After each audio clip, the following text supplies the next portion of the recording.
Hello, everybody, and welcome to Independent TV. My name is Dan Clubb, and I'm here with your latest edition of Transfer Insight. I'm delighted to say I'm joined by under 23 scout and football journalist Antonio Mango. Antonio, how you doing, man? You good?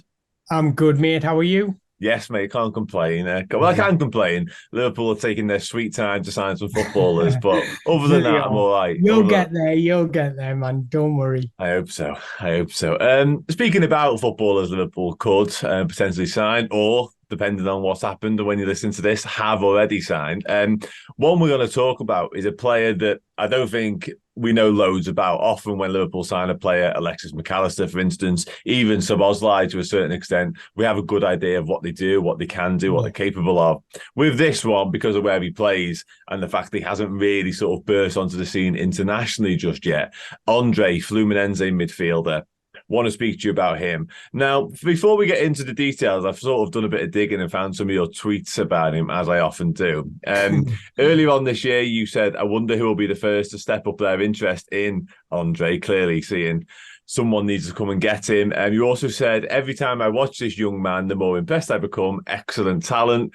And earlier on as well, you said he's been showing up all season. It baffles me there's been no solid links in this window. Now, there have been some solid links, but some of the phrases you've used to describe him, I will let you speak in a minute. Yeah. Serious talent, the orchestrator, and you've also, what an incredible signing this would be. Talk about ball retention, unbelievable. So, talk about him. What does he do? Why is he so good? Well, I first stumbled upon him when at a World Cup tournament. Actually, it wasn't even a World Cup tournament. It's a tournament they play out in youth football in Brazil. And they invite all the big teams and their youth academies to play in. And I stumbled across him and I thought, he's got a bit of character about him. He's got something about him. So I just thought I would just mark his name down and just follow him throughout his career. And boy, is he delivered over the past 2 years. He's thoroughly excited me. And I think with the Liverpool strong links, it doesn't surprise us because he's your type of player. Okay. Liverpool fans would love him. Now, just a bit about him. He's 5'9", just not really imposing, but he is a defensive midfielder. He predominantly plays as a number 6, but he has been used as a number 8 occasionally, which is good and shows his versatility. In fact, actually, he played wide. There was a couple of occasions where the manager played 5 in midfield and he played on the wide right-hand side. So it shows his versatility. I don't think he'll be playing there for Liverpool, but it just shows his natural character and his tactical ability. Now, you hit the nail on the head about him being an orchestrator. So I'm going to talk a little bit about his on the ball ability. It's pure excellence. Like, I mean that because I've never seen a player with such destructive ball retention skills. The way he can receive the ball in tight areas and without being physically strong to fight off his opponents, he's waltzing around them just willingly. And then what I like about him the most is how he dictates tempo. He does it with short, medium, and long passes. He's got the lot. I mean, if you look at his pass accuracy, he's averaging a 92% pass accuracy. And that's overall. And he's short and his medium turn, his numbers are off the scale. He had the best pass accuracy in the Brazilian league last season. And then when it comes to long balls, he may not do a lot of them per game, but he's hitting a 77 pass accuracy, which is the highest in the Brazilian league again. So it just goes to show his quality on the ball. And what he likes to do, though, he's not a creative player where he's roaming inside the final third or anything like that. He's a creator from deep, picks up pockets of space. He's always willing to get on the ball and he never shies away, no matter if you're going through a bad patch in the game, because everyone goes through tough times during 90 minutes and he'll always show for the ball. He believes in his confidence. So yeah, in that, if you look at Liverpool now, they kind of lost that with Fabinho. Although Fabinho doesn't make as many passes as Andre, he did have something about him just to keep the ball, keep it ticking. And that's exactly what Andre does. Now, what's most impressive about Andre, as Colum is sitting a deep midfielder and creating from deep, he last season he averaged 34 passes in his own half, but 32 passes in the opposition half. So it just goes to show he does break through the lines when he needs to and when he can. Yeah, absolutely. It's interesting that because I wonder, I've done a little bit of sort of research on him myself, obviously, since the links emerged and read some stuff and, spoke to different people. Is that to do with the way Fluminense play, the fact he is so influential? Because he is, so you mentioned there, he's predominantly a number six. I think he's played 101 times as a number six, as opposed to sort of 20 in different roles and stuff like that. So he clearly is a defensive midfielder. But is he a more modern day defensive midfielder? Because you mentioned his height there. He's only 5'9", so he can't really be a destroyer type because he hasn't got the height for it. Not in like a Fabinho essence, Yeah, anyway. I know Makelele wasn't tall, for example, but yeah. he isn't a huge, imposing fella. So is he a different type of defensive midfielder? Can he also be a playmaker as well, for example? Without a doubt. Like I say, I mean, he does waltz into those attacking areas, but they're few and far between. Depends how Klopp wants to use him, really. Because if Klopp just tells him to sit, he will. He will just sit there. But if Klopp allows him that freedom, which I think he might, because McAllister can also sit if he needs to. So you might see that more progression from him and being more adventurous with his passing and ambitious. So without a doubt, he can do that if needs be. But in terms of what you say about a modern day midfielder, he absolutely is, despite his height.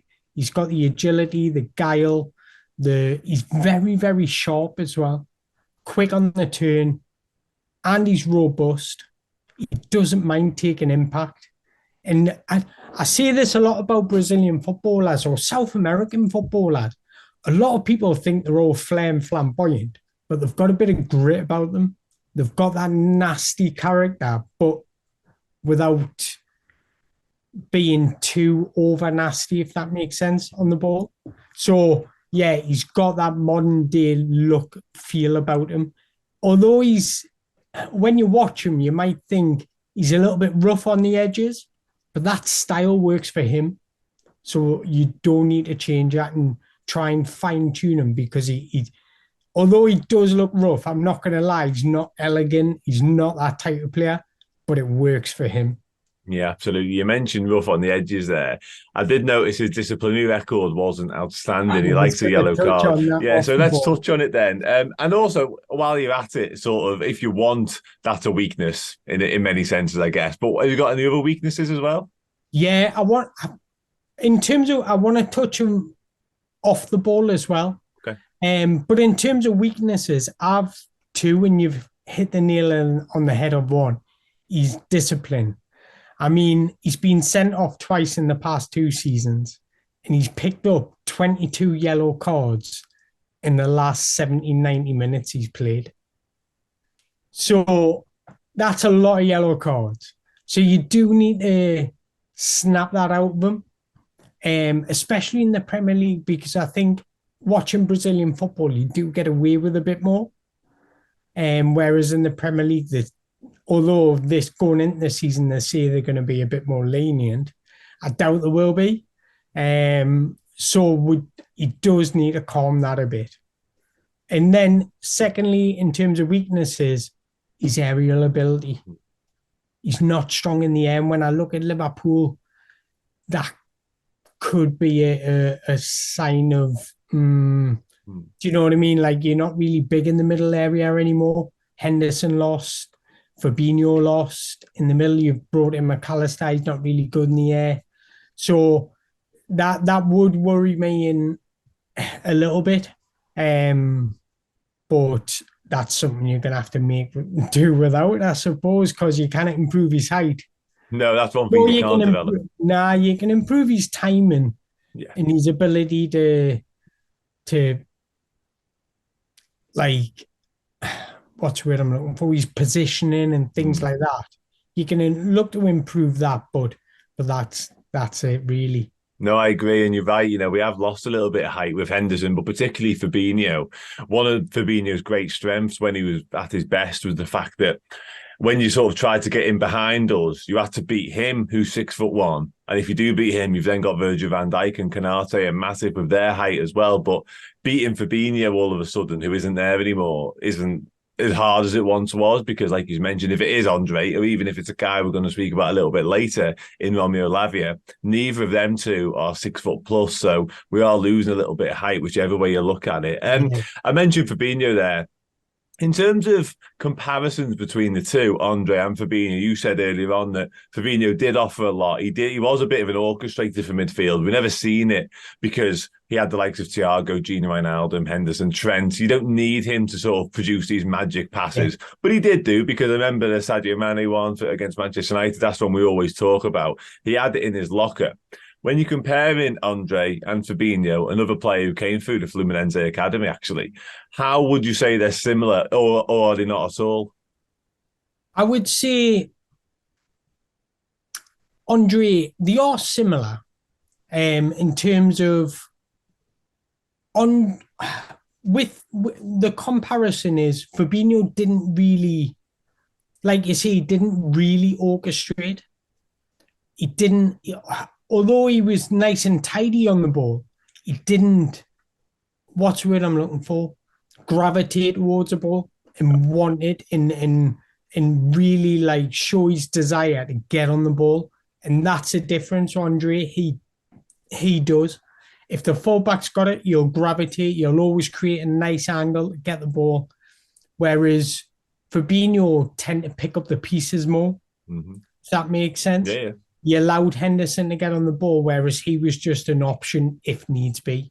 Hey everyone, I hope you've enjoyed my conversation with Antonio Mango. If you want to find out more about Andre and Romeo Lavia, plus all our other amazing content at the Redmen TV, head to redmentv.com, sign up as a captain or a legend, and you'll get that plus everything else.